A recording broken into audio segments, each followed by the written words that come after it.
تقلید کی جاتی ہے، جن کو اپنا آئیڈیل بنایا جاتا ہے، جن سے فیض لیا جاتا ہے، انعام یافتہ ہستیاں تقلید کے لیے ہوتی ہیں، تنقید کے لیے نہیں ہوتی۔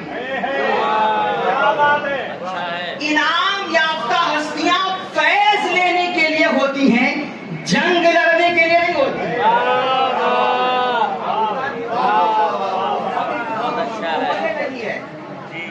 انعام یافتہ ہستیاں تقلید کے لیے ہوتی ہیں، تنقید کے لیے نہیں ہوتی ہیں۔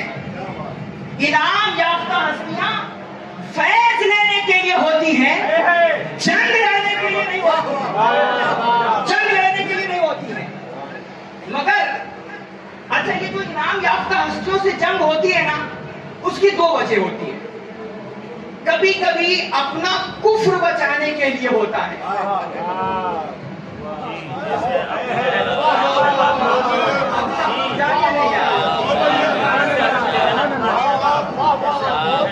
انعام یافتہ ہستیاں ان سے جو جنگ ہوتی ہے نا، یا تو کفر بچانے کے لیے ہوتی ہے اور یا تو اقتدار بچانے کے لیے ہوتی ہے۔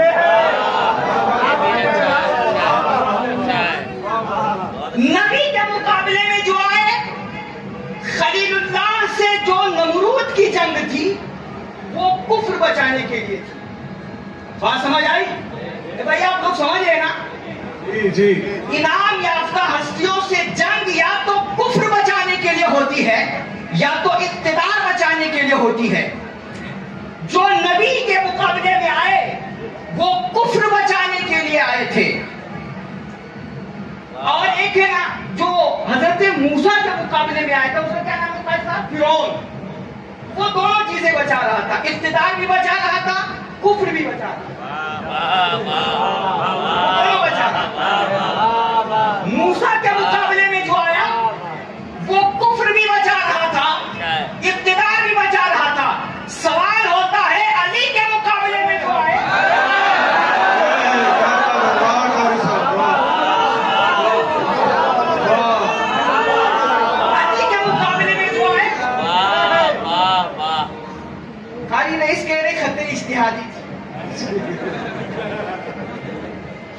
میں کہتا ہوں خطِ اجتہادی تھی، مگر سیدہ عائشہ ام المومنین کی تھی۔ خطِ اجتہادی تھی مگر حضرت طلحہ کی تھی، خطِ اجتہادی تھی مگر حضرت زبیر کی تھی، خطِ اجتہادی ہوئی تھی صحابہ کی ایک جماعت سے، مگر بعد میں ان کو جب اپنی خطا کا علم ہوا نا تو یہ نادم بھی ہوئے، توبہ بھی کیے، رجوع بھی کیے، اور زندگی بھر پچھتاتے بھی رہے، زندگی بھر پچھتاتے بھی رہے۔ خطِ اجتہادی جن سے ہوئی وہ ہٹ گئے، مگر جو کھڑے رہے، اللہ سمجھ نہیں رہے لگتا ہے، جو لوگ کھڑے رہے علی کے مقابلے میں، جو تلوار لیے آئے رہے علی کے مقابلے میں، ان کا کیا مقصد تھا؟ ان کا کیا مقصد تھا؟ اصل میں بڑی معذرت کے ساتھ یہاں پر میں پہلے وضاحت کر دوں، اصل میں ہم لوگ ان تمام چیزوں میں پڑھتے نہیں ہیں، کیونکہ ہمارے علماء نے ہمیں کف لسان کا حکم دیا تھا، اور ابھی تک ہم نے کف لسان کیا، لیکن صاحب تم نے شروع کیا ہے تو ختم ہم کریں گے۔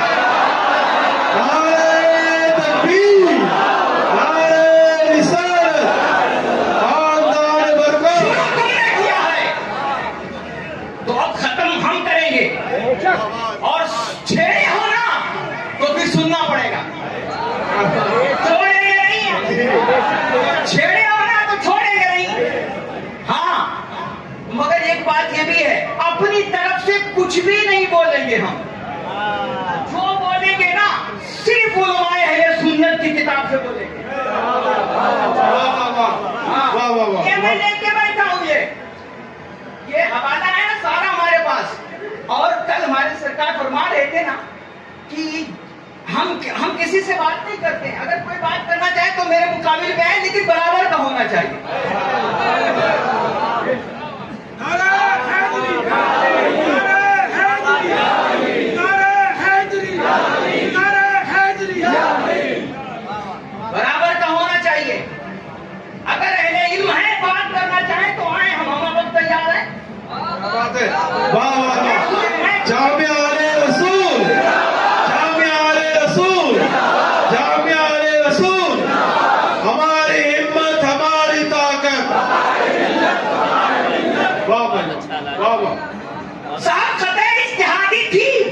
مگر جن سے خطۂ اجتہادی ہوئی تھی انہوں نے رجوع کر دیا خطا کا علم ہونے کے بعد۔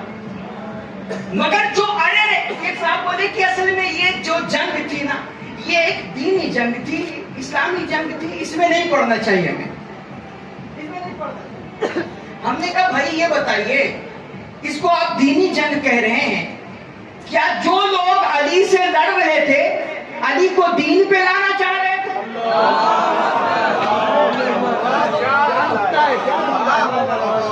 علی دین سے بھٹک گیا تھا، یا وہ دین کے زیادہ جانکار تھے علی سے، یا وہ علی سے زیادہ جانکار تھے دین کے، یا دین پہ زیادہ عمل کرنے والے تھے؟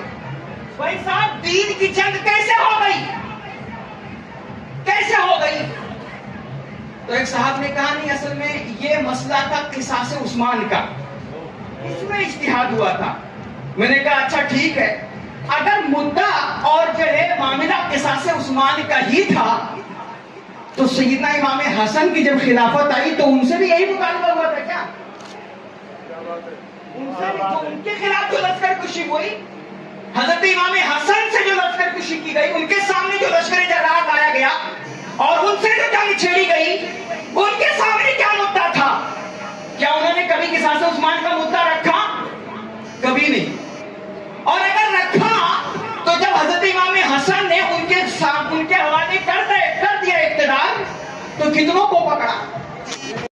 یہ حدیث عمار کے تحت نیچے لکھ رہے ہیں کہ بات ان پہ واجب ہو گیا تھا کہ وہ اپنی بغاوت سے توبہ کر کے خلیفہ برحق علی مرتضیٰ کی اطاعت کریں، ان پر واجب تھا، مگر انہوں نے ایسا نہیں کیا۔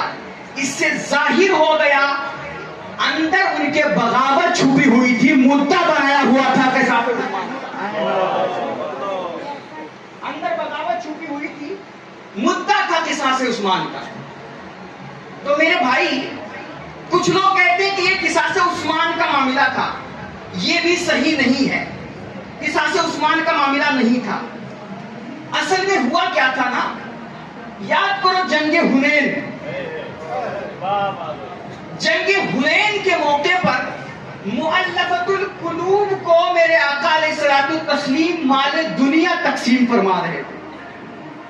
سنو یار میرے بھائی، توجہ، سو رہے آپ لوگ، یہ بہت نازک مرحلے سے میں گزر رہا ہوں، دھواں دھار تقریر تو نہیں کر سکتا اور نہ مولانا سلمان جیسی آواز میں لا سکتا، مگر میرے بھائی یہ بہت ضروری ہو گیا ہے، آج بہت ضروری ہو گیا یہ مسئلہ سمجھنا۔